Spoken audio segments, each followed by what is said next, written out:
So what went wrong with Dragonflight PvP by Skill Capped? I'm interested in what they have to say. I'm going to critique the title already.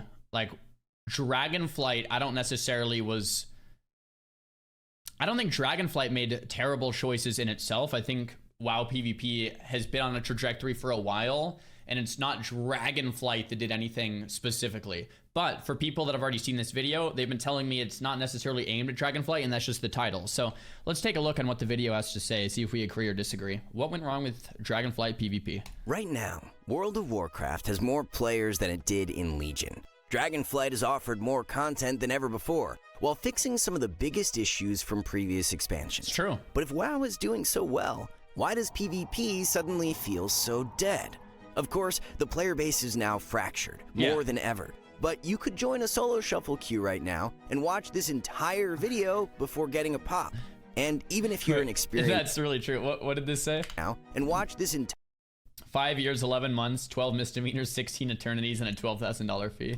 Higher video before getting a pop. And even if you're an experienced player, Arena can feel overwhelming. We can't even imagine what it feels like to be a new player in 2024. Add-ons have become part of the metagame itself, and classes now have more damage, mobility, and micro CC than any other point in WoW's history. How did this happen? And more importantly, what can we do to fix it? This video is going to focus on Solo Shuffle, which has become the most popular PvP mode by far, but not without a few consequences. From class balance to queue times, incentives, and more, Solo Shuffle might have changed PvP forever, and some players are scared for the future. But we think there are a few simple solutions that already exist in the game itself that could make PvP flourish in the war within. So join us as we take a deeper dive into class design in Dragonflight and some of the ways PvP could be improved for the future. Everywhere you look, you will see one basic complaint about PvP. Arena is too overwhelming, which makes add-ons practically required. Oh yeah, and queue times are long, but more on that later. Anyway, let's be honest, Arena does feel hard these days, and it's hard to pinpoint why. But add-ons have become one solution. This is what Seadu's UI looked like during Warlords of Draenor. This is a really good point. Look at this, guys. I remember watching Seadu's streams back then. You just had all the best PvPers in the game had a base UI, a stock UI. All the best players. You didn't really play with any add-ons. Seadu's playing with no add-ons here, pretty much. He has Omnibar. He has Omnibar. That might be it. Like one add-on. Why? Well, because back then, to compete in BlizzCon, they didn't allow any add-ons at all. So when you competed, you couldn't play with add-ons. So when you practiced without add-ons. You competed without add-ons because regionals with no add-ons. BlizzCon was no add-ons. So you just played with no. All the best players played with no add-ons. The best PvPers. Let me clarify. So during COVID time, all the tournaments went to online. Blizzard's like, well, we can't have people compete with no add-ons because how are we going to check if they have no add-ons? It's an online tournament because the COVID made it so that you couldn't do regionals, you couldn't do BlizzCon. So that's online tournaments instead. We had cups. During the cups, they're like, well, let's just let players use add-ons. Let's try it out. And they tried it out, and players kind of whined a bit, and whatever. And now it's kind of just the way it is. So it's interesting. It's like, okay, well, the meta shifted because Blizzard allowed add-ons for tournament play. And this is what his UI looks like now. It seems like half of his screen is covered with weak auras, cooldown trackers, nameplates, and more. Without a doubt, add-ons have become infinitely more complex in the past 3 expansions, turning a game that is supposed to feel alive and immersive into your grandma's Internet Explorer back in 2007. Solo Shuffle is just one reason why UIs got to this point. Without communication, you need a million different alerts letting you know what's going on. But we think the issue is multiple layers deep. The problem isn't Solo Shuffle alone, but also class design, and more specifically, power creep. As WoW gets older and more complex, classes get updated and start to become way more complicated every single expansion. This isn't just unique to WoW, and happens in almost every single game. PvP has seen power creep in multiple places, and mobility is the most obvious. Ever since the introduction of Demon Hunters in Legion, there has been an arms race in the way characters move. This same expansion is when Paladins would get Divine Steed, and some melee would even get extended range on their attacks. Fast forward to Dragonflight, and a spec like Outlaw Rogue has Shadow Step, Grappling Hook, Sprint with 100% move speed, 3 extra yards on every attack, and even an attack that charges them to their target. The best part, almost all of this can have its cooldown lowered just by spending combo points. In fact, mobility is so ridiculous that a simple macro can make it look like rogues are cheating. Just watch this player after they Shadow Step Venruki. In case you missed it, here it is again. The rogue kicks and then instantly hooks back, having nearly 100% uptime while landing CC. Next expansion, Crazy. Death Knights will be getting their own version of Divine Steed, allowing them to mount in combat. Right now, melee is winning the race, but we've seen glimpses of what can happen when casters get their own power creep. But why should you care about character movement?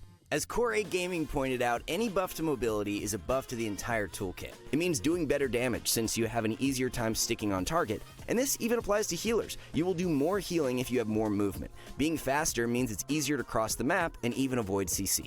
Obviously, moving faster is also a buff to survivability because it's harder to actually get hit. If you are a new player trying to pick up a caster, the melee mobility creep is going to be a nightmare. It will feel like you never have the chance to actually get away. Even if you manage to get a few seconds of breathing room, it probably won't last for long, and now you need to deal with the next power creep. Micro CC. This is something many players misunderstand. Micro CC is not polymorph. I like, so back in the day, when you fight a warrior, you could press Frost Nova and like you'd pretty much be fine. If the warrior connected, you would get owned. Now, warrior uptime is like, they're on you like all the time. You can't really get away from them in the same way that you could. But you're also like inherently tankier. They have a lot more mobility and you have a lot more mobility. So it's just like less simplified. Morph, Cyclone, Sap, or even Hammer of Justice. No, we're talking about something else. Micro CC is the smaller, shorter CC that is just there to add more disruption. It's not Sap, but Gouge. It's not the 6-second freezing trap. No, that's the CC. The Micro CC is the 3-second silence from Spider Venom. I think this is such a good point. Like, when people talk about there's too much CC in WoW, they're like, nerf Poly, nerf Cyclone, nerf Fear. Like, I just disagree completely. Completely disagree. Like, the best PvP we've seen in the game is probably like Wrathkata or Mop, and you had Cyclone, Poly, and Fear at way longer durations in those expansions, but people loved it. What I think it is exactly what this video talks about, the micro CCs. The 2-second random RNG stuns happening all the time, the silences, like the 1-second CCs that just chain over and over and over and over and over and over, and then all of a sudden you can't play the game. But a sap isn't going to happen unless you drop combat. A Hammer of Justice is on a big cooldown. A Cyclone's a cast that you can interrupt. A Polymorph's a cast you can interrupt. Like, these aren't super problematic. The problematic part is the micros, and I completely agree with that. No, we're talking about something else. Micro CC is the smaller, shorter CC that is just there to add more disruption. It's not Sap, but Gouge. It's not the 6-second freezing trap. No, that's the CC. The Micro CC is the 3-second silence from Spider Venom. It's the fact that even if a monk misses their kick, they can still ring a piece to stop a cast. The metagame in 2024 is dictated by smaller micro disruptions in gameplay. Everyone's goal in Arena is to make sure the enemy team can't control their character. And it's gotten to the point where even a spell like Intimidating Shout was used as a stun effect, with Absterge getting controlled for almost 3 seconds by a Fear while getting trained, eventually leading to elimination from the AWC. Before the talent tree revamp, many CC spells used to share talent slots, but now many of these choices are available all at once. In Dragonflight, Micro CC is what wins games. You're never 3-2-1ing your spells in a coordinated effort, but instead just denying your opponent from playing the game while you blast them with damage. That sucks. Yeah, it's a very good point, and it's true. Like, in the past, you coordinated big burst attempts and coordinated with your partners. Now it's more about just spamming 1-second CCs over and over and over and over and over again. It's just not as fun. I think it's a very good point.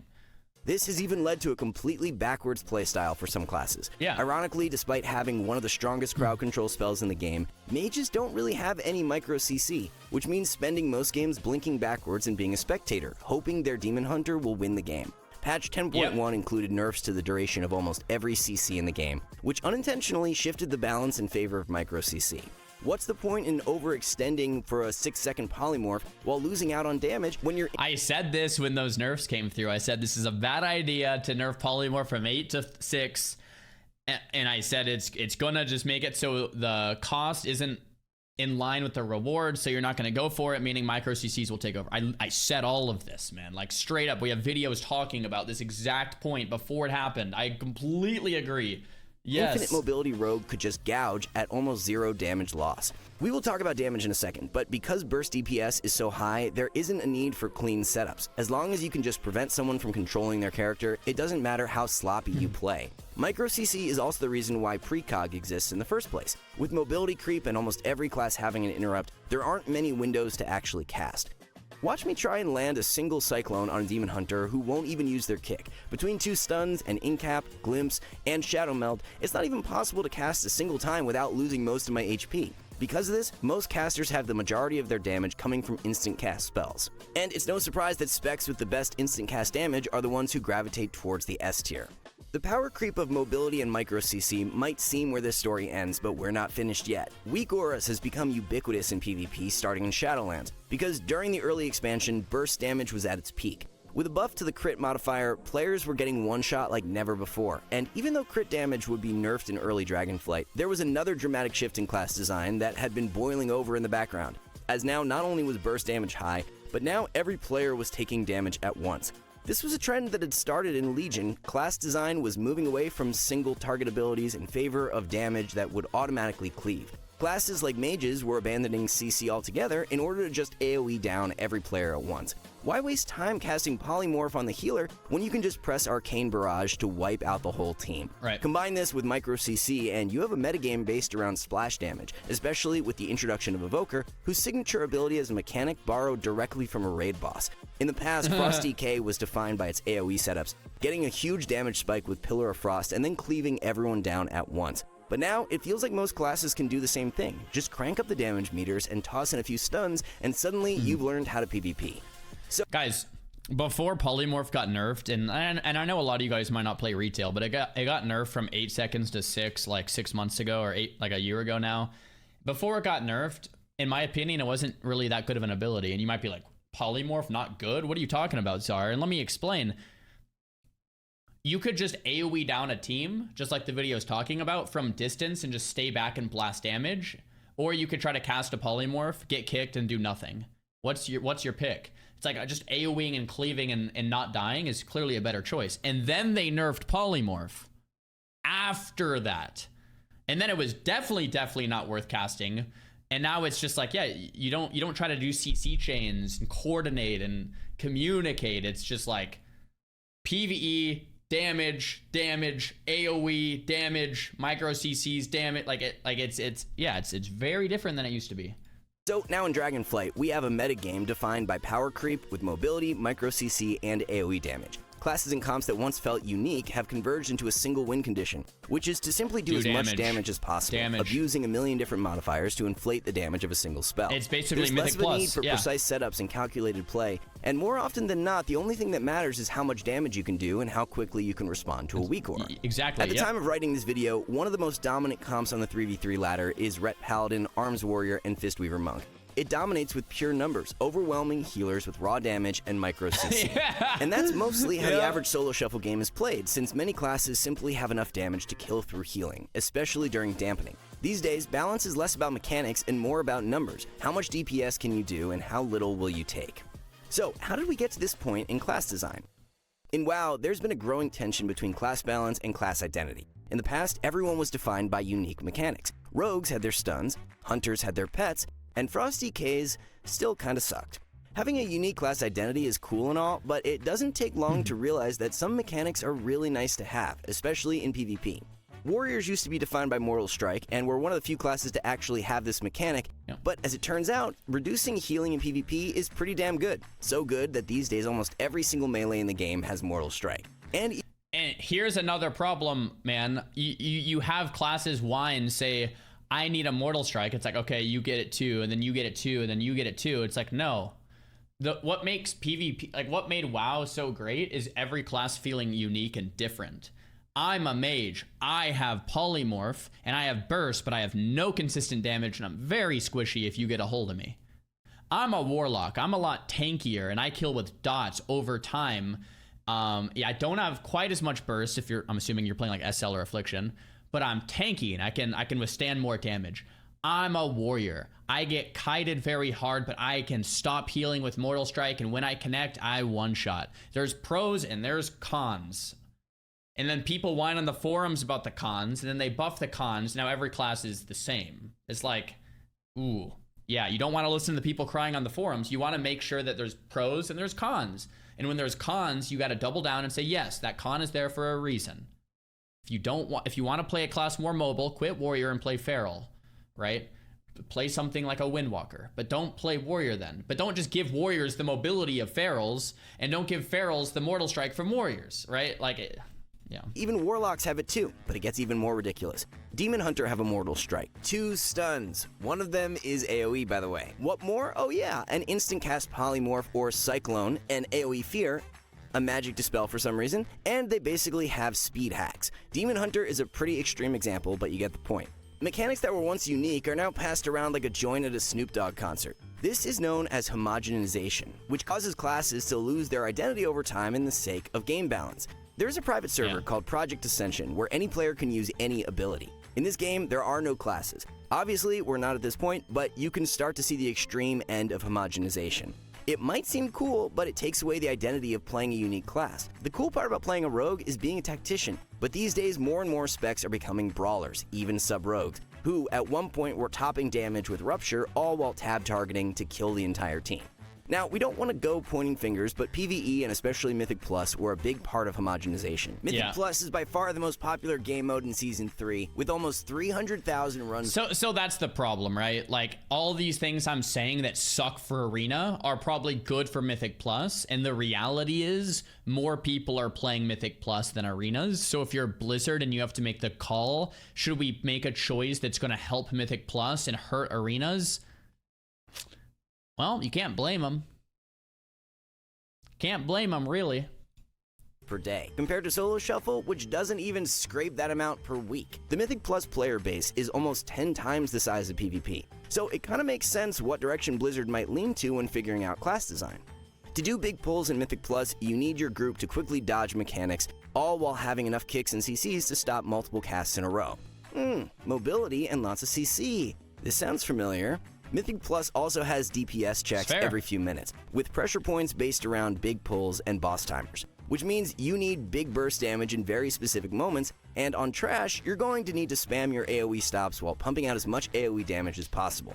Okay, so lots of CC, high mobility, cleavy burst damage. Geez, this really reminds me of something else. Oh yeah, those bosses in Mythic Plus have these big one-shots. That means every class needs to have strong defensives, and if they die without using them, well, that's their healer's fault.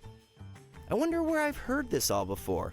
We don't think it's a massive conspiracy to say PvE might have had a massive effect on class identity and class balance. Yeah. Because it's no accident that the mobility and AoE damage shift we saw in Legion was a direct result of a new game mode that just happened to be released at that time, where dungeons need to be cleared as fast as possible by pulling multiple mobs at once. And now these power creeps have fully spilled over into PvP, becoming even more amplified thanks to Solo Shuffle, a game mode where raw damage reigns supreme. The add-on problem that many people talk about wouldn't be such an issue if the game weren't so power crapped. You wouldn't need 10 different alerts letting you know the enemy team popped their Giga AoE offensive. Now, here's where things get a bit touchy. There's a lot of people who enjoy Solo Shuffle for a few good reasons. Let's face it, the WoW community is getting older and some of us have busy lives. It's true. Maybe our friends have moved on from WoW and we don't want to sit in LFG. For many players, Solo Shuffle is really the only way to participate in ranked PvP. It's true. It's clear that many players want to just press play and get immediately into the action. He's playing the Xaryu build. Other players are more pessimistic, arguing that Solo Shuffle is literally killing PvP. One thing they will say is that Solo Shuffle gameplay doesn't feel like real Arena. To them, Solo Shuffle is the fast food of PvP. Yeah. It's addicting and gives you what you instantly want, but maybe it's not the healthiest. And right now, it's the only thing people want to eat. There's a growing sentiment that Arena has started to feel more like PvE. Yeah, I mean, so I've made that relation too, that Solo Shuffle is not Arena. And people are like, what do you mean by that, Czar? Solo Shuffle quite literally is Arena. And I guess I'm not speaking in the literal sense. Solo Shuffle to me has a different skill set than Arena, like threes, like coordination, communication, like the skill set that was important for decades to like get rank 1 or like be high in the ladder. Solo Shuffle is almost closer to like Mythic Plus, like do a lot of damage and don't die. be very disruptive, do a lot of damage, don't die. Like, it's very, very different in that regard. So yeah, I had that same sentiment. Like, this isn't Arena. This is not Arena, right? Feels very different than what Arena was, should be, has always been. So yeah, I agree with that take as well. Solo shuffle, where you can't really coordinate crowd control or even damage itself, it makes sense that simply cleaving the enemy team down and stopping casts like Mythic Plus would become the emerging playstyle. But this has even crept into 3v3 itself, where even a comp like RMP can just win with raw numbers. But with the convenience of solo shuffle, participation in other brackets has gone down dramatically. So when people are like, hey Zar, are you excited for War Within? Like, unless they revamp the entire game, it's going to be retail arenas moving more and more progressive and modernized. You know, like, that's the reality. It's like, unless they have to revamp a lot, are they going to do that? Maybe not. RBGs are especially dire, with daily games sometimes being less than 200. And with the potential introduction of BG Blitz as a rated mode, RBG participation could become entirely extinct in the future. Currently, arena rewards and other brackets are becoming harder and harder to get. Since participation is a big factor in MMR, less people playing means less rating inflation, and less inflation means a confusing sense of progression from season to season. Venruki recently tweeted... So the thing, that's true. The thing that a lot of people don't realize is MMR inflates in accordance to the amount of players playing the game. If there's more players queuing up, MMR goes higher. If there's less players queuing up, MMR like flattens. And people often complain that the MMR isn't going up. And it's like, well, because there's no people playing. Now, is that just a antiquated system? Well, probably. But at the same time, if more people were playing, the MMR would go up. So the number one issue is to get more people playing. And why aren't people playing? It's because of the gameplay. It's like, you make the gameplay better, more people play, the MMR issue fixes itself, right? That his shaman is 600 rating lower than it was in Season 1, despite the fact that he feels better playing the spec. This confusing sense of progression kills motivation for many players and keeps them more attached to a single bracket. So how can we get people to play other brackets more without completely making solo shuffle obsolete? Surely there has got to be a system that encourages people to participate in PvP while also attracting new players. If there's one thing players love more than standing around Elwyn, it's looking cool while doing it. I mean, that's why we play the game, right? We know for a fact that cosmetics are highly coveted rewards for many players. And apparently, some people are willing to play Fortnite WoW Edition just to get a pirate transmog. A trading post type system specific to PvP seems like an obvious way to motivate participation in other brackets. Imagine a log that sent you to win 2v2, 3v3, or RBGs, resetting every month with new rewards. These rewards could be anything, like black market auction house containers. They could even be... I actually disagree with this point. It's not the rewards, and I know people might disagree with me. But if you want to incentivize someone to do something that sucks to do just so they get the shiny thing at the end of the tunnel, that's not a good business model. You want to make it fun in itself. You want to make it fun in itself. You want people to want to play the game without any rewards. Of course, you can still add the rewards, but having crappy gameplay and then incentivizing it with awesome rewards is not a good way forward. It's just not. Hey, let's have you play a crappy game mode to look cool. No, let's have you play an awesome game mode. And by the way, you can also look cool. It shouldn't be the means that it shouldn't be the end that makes you want to play. It should be the game mode in itself. Old elite sets, but probably reskinned. Healers could even get their own unique rewards, like bonus black market containers, or a discount code for therapy, and a 2-week vacation to get away from every demon hunter. Anything that gets more healers participating means faster queue times for everyone else. The goal is to make sure players can enjoy everything WoW has to offer by offering incentives to play. Once again, I think people also don't understand the healer solo shuffle queue problem is because there's not enough healers that play the game. It's not because healing, like, people always think, well, if healing was more fun, or if healing wasn't so stressful, or if healers didn't get flamed, like, all of those are cop-out excuses. Healers have always played the game less. Even back in TBC and Wrath and Kata, Blizzard has talked about those numbers. The numbers are out there. Healers have always been a small percentage of the game's player base, period, always. So if you have a game mode that requires one healer in every 3 players, there's going to be an issue, because there's 10% or 15% of the player base that plays healers, and there's a 33% requirement for the Q to pop. So that disparity is going to lead to a Q time, period. It's not about, oh, the healers get flamed. Now, that's also an issue, but it's a much smaller issue. That has nothing to do with it at all. The main issue is that we don't have enough healers in the game to support a system like Solo Shuffle having instant Qs. Play multiple brackets. As long as new players have a motivating reason to engage in PvP, and as long as we can make sure everyone is trying every bracket, PvP will naturally be in a better place. With more I disagree. You have to start with the gameplay first. You have to start with the gameplay first. You can't incentivize people to do something if the gameplay sucks in itself. How do you make the gameplay fun? You make the class design fun. I actually have a theory, and I could do a whole video on this, but I'll try to wrap it up in about 60 seconds. I think the introduction to PvP for most players starts at a base level. The easiest, smallest, manageable unit of PvP is what? A duel. How do you get into PvP? You duel. It's a 1v1. You can't break it down any smaller than that. It's at the bottom. It's at the base. You duel your friends. You duel strangers. You meet new friends. You learn how your class works. You learn how their class works. You learn how they interact, and you learn how they fight. So dueling is critical because then you network, you meet friends, then you do 2s, then you do 3s, then you do RBGs. You build this hierarchy, and it's supported at the base, at the bottom. Duels have been pulled out from retail for a few reasons. One, they're not even remotely balanced.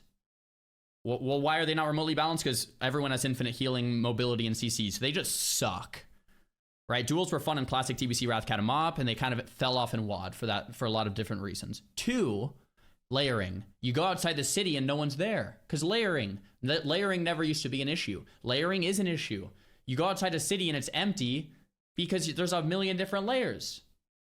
So if you wanted to duel, you couldn't because there's layering, okay?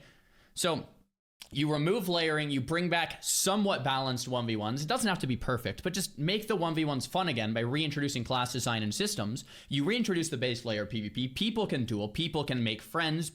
You reinstate that base layer.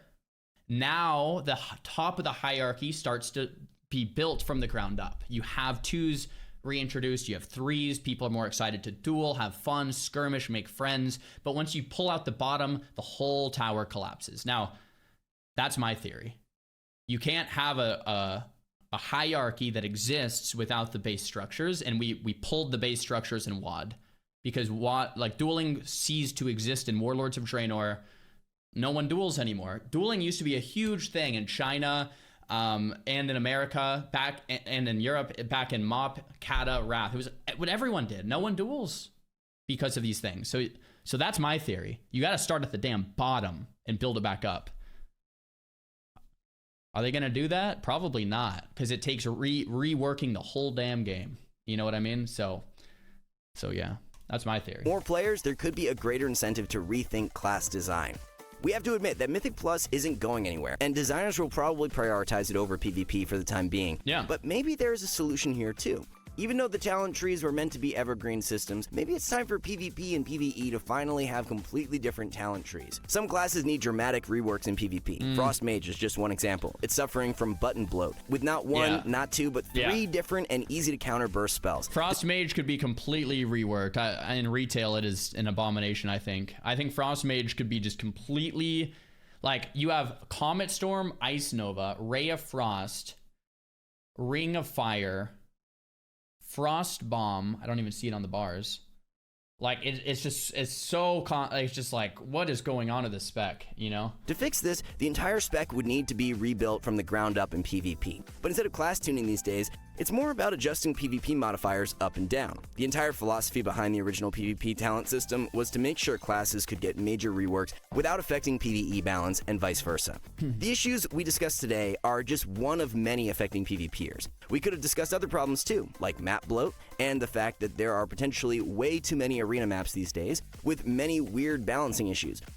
When players were discussing a solo game mode 3 years ago, the intention was to make sure there was a way to instantly queue and get into the action. But since Solo Shuffle lasts 6 rounds, there is a slow churn of players caused by congestion, which is why queue times can last so long for DPS, since you're just waiting for someone else's 6 rounds to end. Button bloat is its own issue, and many players think that rotations are becoming too complicated. We know that PvP combat can feel engaging even with 7 abilities, but you don't even have to take things that far. Between Arena 1-2-3 macros, talent swaps, and more, it's common to have over 40 keybinds in PvP, which is quite daunting as a new player. Even though most pros have closer to like 60 plus keybinds. Most pros have more than 60 keybinds in WoW PvP. So it's like 50% more than that, at least. And most of them have closer to 70 or 80. Like I like was. That's unreal. Yeah. though players fought back pruning during Warlords of Draenor, a bunch of new hero talents on the way could mean WoW is getting even more complicated, and could benefit from a return to more simplicity. Arena is already complicated enough, and if we want to attract new players to PvP, it shouldn't feel like you need an Adderall prescription and an encyclopedia just to play.